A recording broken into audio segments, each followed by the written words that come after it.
बच्चों को ना अभी एक ही चीज़ जो है वो परेशान हो रही है कि भैया पेपर आ गए हैं, रिवीजन कैसे की जाए और सही इसका शेड्यूल क्या होगा, सही तरीका क्या होगा रिवीजन करने का, या फिर ये रिवीजन नाम का जो शब्द है इसको करना कैसे है ना। बहुत ज़्यादा कन्फ्यूजन हो रही है। तो देखो सिंपल सी बात है, मैं आप लोगों को समझाती हूँ कि यहाँ पर रिवीजन का कुछ ऐसा कुछ खास वो नहीं है, हुआ मत बनाओ कि हमें रिवीजन करनी है। रिवीजन का मतलब सिंपल ये होता है कि आपको जो पढ़ रहे हो वो समझ आना चाहिए, ठीक है। अभी के टाइम पर आपको कुछ चीज़ें ध्यान रखनी है जो कि रिवीजन का ही काम करेंगी।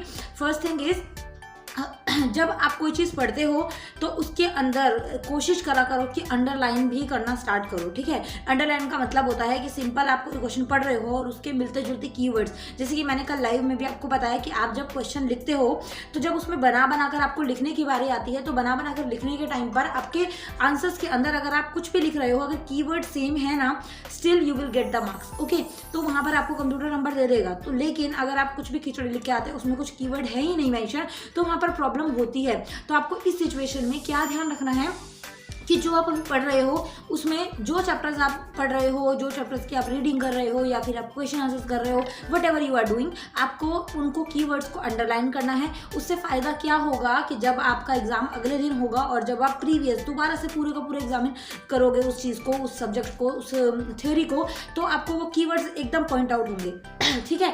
मेरे पास अभी मेरे नोट्स इस टाइम पर अवेलेबल नहीं है, अदरवाइज मैं शो करती हूँ उन लोगों उन चीज़ों को कि मैं क्या करती हूँ। मेरे जो नोट्स रहते हैं तो नोट्स जो है उनमें कोई पिक्चर वगैरह नहीं होती और बहुत ज़्यादा बोरिंग फील भी आती है ना। बट अगर हम थोड़ा इंटरेस्ट के साथ पढ़ें तो ऑफकोर्स वो चीज़ पढ़ी जाती है। तो मैं उसमें जो पॉइंट्स इंपॉर्टेंट होते हैं ना उनको अंडरलाइन करती हूँ, ठीक है। उनको जो है मैं हाईलाइटर का यूज़ करके हाईलाइट कर देती हूँ कि हाँ ये कॉन्सेप्ट इसमें जो है इंपॉर्टेंट है। और जब पेपर का टाइम होता है तो मैं सिर्फ हाईलाइटेड कीवर्ड्स पढ़ती हूँ। मुझे हाईलाइटेड कीवर्ड से ना मुझे पूरा का पूरा उसका सार समझ आ जाता है, मुझे उसका कंक्लूजन समझ आ जाता है कि हाँ इसका अंदर जो है खिचड़ी ये पकी हुई है तो हमें ये लिखना है। तो कीवर्ड उस चीज़ को बोलते हैं कि आपको एक वर्ड से आपको एक लाइन का आइडिया मिल गया कि हाँ इसके अंदर ये चीज़ बोली गई है, उसको कीवर्ड बोला जाता है, ओके। अब रिवीजन का क्या है मैम, रिवीजन कैसे करें, प्रैक्टिस कैसे करें, या फिर प्रिपरेशन कैसे करनी है, मॉक पेपर देने हैं नहीं देने हैं, या फिर किस तरीके से प्रिपरेशन हो। तो देखो सिलेबस के अंदर आप लोगों के पास सिलेबस है, आप लोगों के पास पूरा मटेरियल है कि कहाँ से कितने नंबर का पेपर बनेगा, किस चीज़ के अंदर से क्या ज़्यादा आएगा, कौन सा चैप्टर ज़्यादा आने के चांसेस हैं, या फिर कौन से कॉन्सेप्ट जो है वो एज यूजुअल बनते आ रहे हैं, कौन से कॉन्सेप्ट जो है अभी देखने के लिए मिलेंगे। सो बहुत सारी चीज़ें already you know very well, ठीक है। तो आप लोगों को इसमें भी ध्यान क्या रखने की ज़रूरत है कि इनके ऊपर काम करो कि इनको और अच्छे से कैसे इंप्रूव करें। जो भी आपको लगता है कि वीक पॉइंट्स हैं उनको इंप्रूव करने की कोशिश करो। अब वीक पॉइंट्स कैसे पता लगेंगे मैम कि हमारे ये वीक पॉइंट है। देखो अभी ना हम चौधरी वाली फीलिंग में होंगे कि हाँ भाई हमें तो सब कुछ आ गया है, हमें सारी चीज़ें आती हैं, हमारा ये सब्जेक्ट बिल्कुल डन है, पूरा प्रिपेयर है। तो जब प्रिपेयर हो जाए ना तो मुझे टेलीग्राम पर पर्सनल मैसेज करना, मैं आप लोगों को एक पेपर दे के भेजूंगी, ठीक है। एक पेपर भेजूंगी, उसको आप 3 घंटे का टाइमर लगाना और उसको सॉल्व करने की कोशिश करना और ऑनेस्टली देखना, ठीक है। कोई वहाँ पर जज नहीं कर रहा है, कोई आपको मार्क्स नहीं दे रहा है, कोई आपको पीटने या धुलाई करने नहीं आ रहा है। आपको सिर्फ ऑनेस्टली ये देखना है कि इसमें से कौन से कॉन्सेप्ट ऐसे हैं जो मुझे आ ही नहीं रहे हैं, कौन से कॉन्सेप्ट ऐसे हैं जो मुझे पता ही नहीं चल रहे हैं कि ऐसे करने हैं। इस तरीके से जब आप देखोगे ना चीज़ों को तो ऑटोमेटिकली वो चीज़ आपको समझ आना स्टार्ट हो जाएगी और आपको अपने वीक पॉइंट्स पता लगेंगे। देखो एग्ज़ाम टाइम हो या लाइफ मोमेंट्स हो, हमें अपनी कमियां जो है वो ज़रूर पता होनी चाहिए कि ये यहाँ पर हमें वीकनेस है, ये चीज़ हमारी कमज़ोरी है, ये चीज़ हमें नहीं आती है। तो जब ऐसा कुछ लगे, और ये बहुत अच्छी बात है कि आप ऑनेस्टली अपने आप को रिव्यू देते हो कि हाँ मुझे ये चीज़ नहीं आती and I think I should be prepare for that, कि मुझे ये चीज़ पेपर में देखने के लिए मिली तो मैं इस चीज़ को नहीं कर पाऊँगा, है ना। तो वो चीज़ आपको अभी करनी है। प्रैक्टिस टेस्ट पेपर लगाने का मतलब सिंपल यही होता है कि आपको उसकी नॉलेज हो। अब बात आती है कि पढ़ना कैसे है ना। सबसे मेन चीज़, सबसे इंपॉर्टेंट चीज़ कि भाई पढ़ाई कैसे करनी है। तो देखो पढ़ने के लिए आप लोगों को रिवीजन शेड्यूल के लिए 1-2 घंटे का टाइम निकालना है, ठीक है। जो आप पढ़ रहे हो ना वो रिवीजन ही है एक तरह से। हाईलाइट ज़रूर करते रहना, चाहे पेंसिल से अंडरलाइन करो, चाहे हाईलाइटर का यूज़ करो कि हाँ इसके अंदर ये इंपॉर्टेंट है, मुझे इसको हाईलाइट करने की जरूरत है कि इसके अंदर से मैं पूरा का पूरा, अगर मुझे ये पता है तो मैं पूरा आंसर खुद से बना सकती हूँ, ये लाइन बना सकती हूँ, ठीक है। अब यहाँ पर फोकस की ज़रूरत बहुत ज़्यादा पड़ेगी। फोकस का मतलब, एक तो देखो हमारे माइंड में दो तरीके की मेमोरीज होती हैं, लॉन्ग टर्म मेमोरीज और short term memory. Short term memory वो होती है जो आप अभी चीज़ कर रहे हो और आप भूल जाओगे। जैसे मैं आपसे पूछूं कि आपने मॉर्निंग में क्या क्या चीज़ें करी, कुछ चीज़ें आपको याद होंगी, कुछ चीज़ें आप भूल कर जाओगे, क्योंकि हमारा माइंड ऑटोमेटिकली सारी चीज़ें याद नहीं रखता जो हम ज़्यादा ध्यान नहीं देते।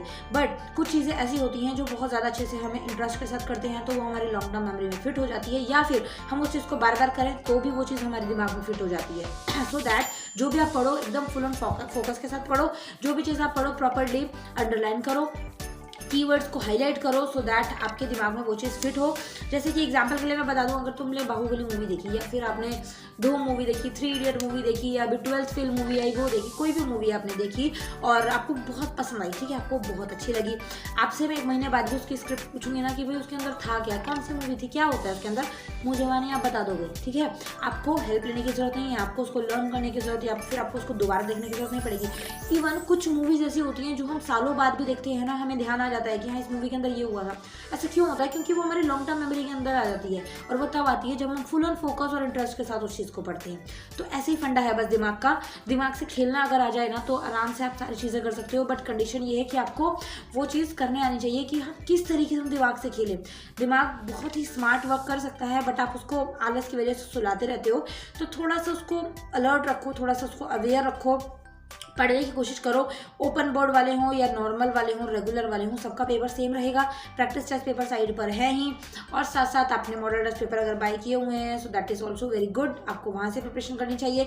Important questions, important concepts, important chapters, उनके ऊपर थोड़ा सा ध्यान दो और ट्राई करो कि हाँ मुझे ये चीज़ पर ध्यान देना है। ओके, तो आई होप कि ये चीज़ें आपको समझ आई होंगी।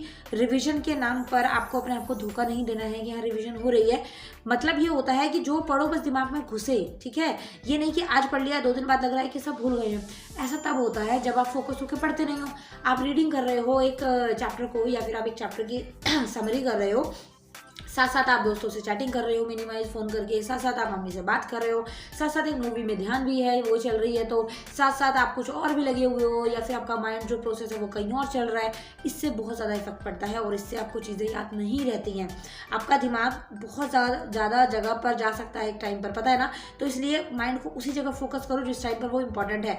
अगर पढ़ रहे हो तो सिर्फ पढ़ने पर ध्यान लगाना है। ऐसा होता है कई बार, जैसे मेरे दिमाग में क्या रहता है, कई बार मैं पढ़ रही होती हूँ तो मेरे दिमाग में रहता है कि यार वीडियो क्या बनानी है अगली, या फिर जो बच्चों ने टेलीग्राम पर मैसेज करे होंगे तो मैंने देखा ही नहीं है टेलीग्राम, या फिर कॉलेज जाना है, कॉलेज में कौन सी टीचर ने क्या बोला हुआ था, क्या काम दिया हुआ था। मतलब दिमाग घूमता रहता है, ऑटोमेटिकली कॉमन है ये चीज़।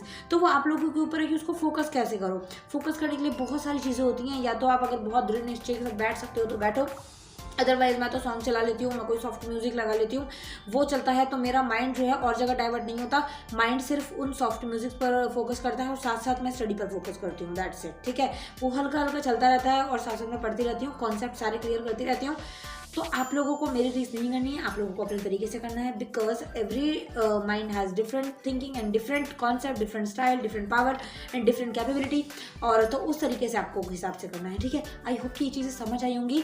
बहुत ज़्यादा टाइम नहीं पड़ा है पेपर में, पेपर आ गए हैं, थोड़ा सा टेंशन ले लो, थोड़ा सा सीरियस हो जाओ, और वीडियोज़ जो हैं धीरे धीरे आती रहेंगी, so don't worry about that. Okay, happy Sunday, thank you so much, bye bye.